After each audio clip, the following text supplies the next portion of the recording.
वचन 8। क्या बुद्धि नहीं पुकारती है? क्या समझ ऊंचे शब्द से नहीं बोलती है? वह तो ऊंचे स्थानों पर मार्ग की एक ओर और तिरमुहानियों में खड़ी होती है। फाटकों के पास नगर के बैठाव में और द्वारों ही में वह ऊंचे स्वर से कहती है, हे मनुष्यों, मैं तुमको पुकारती हूँ और मेरी बात सब आदमियों के लिए है। हे भोलो, चतुराई सीखो, और हे मूर्खी, अपने मन में समझ लो।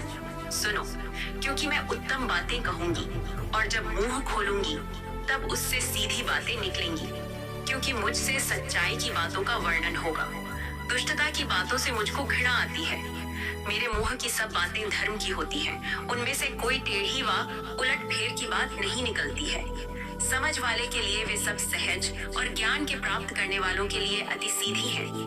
चांदी नहीं, मेरी शिक्षा ही को लो और उत्तम कुंदन से बढ़कर ज्ञान को ग्रहण करो, क्योंकि बुद्धि मूंगे से भी अच्छी है और सारी मनभावनी वस्तुओं में कोई भी उसके तुल्य नहीं है। मैं जो बुद्धि हूँ सो चतुराई में वास करती हूँ और ज्ञान और विवेक को प्राप्त करती हूँ। यहोवा का भय मानना बुराई से बैर रखना है वह। घमंड, अहंकार और बुरी चाल से और उलटफेर की बात से भी मैं बैर रखती हूँ। उत्तम युक्ति और खरी बुद्धि मेरी ही है। मैं तो समझ हूँ और पराक्रम भी मेरा है। मेरे ही द्वारा राजा राज्य करते हैं और अधिकारी धर्म से विचार करते हैं। मेरे ही द्वारा राजा हाकिम और रईस और पृथ्वी के सब न्यायी शासन करते हैं।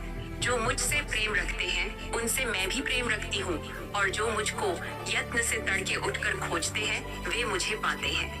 धन और प्रतिष्ठा मेरे पास है, वरन ठहरने वाला धन और धर्म भी है। मेरा फल चोखे सोने से वरन कुंदन से भी उत्तम है, और मेरी उपज उत्तम चांदी से अच्छी है।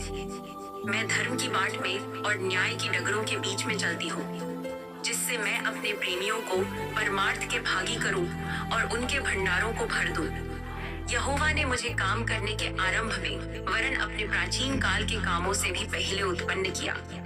मैं सदा से वरन आदि ही से पृथ्वी की सृष्टि के पहले ही से ठहराई गई हूँ।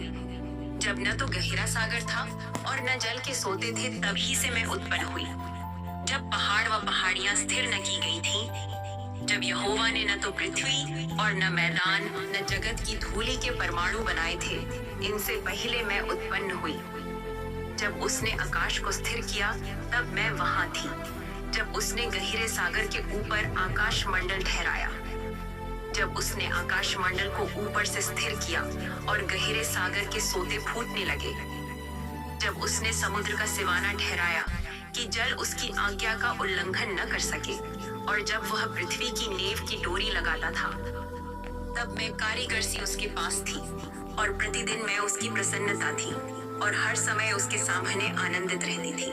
मैं उसकी बसाई हुई पृथ्वी से प्रसन्न थी और मेरा सुख मनुष्यों की संगति से होता था।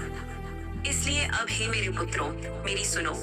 क्या ही धन्य है वे जो मेरे मार्ग को पकड़े रहते हैं। शिक्षा को सुनो और बुद्धिमान हो जाओ, उसके विषय में अनसुनी न करो।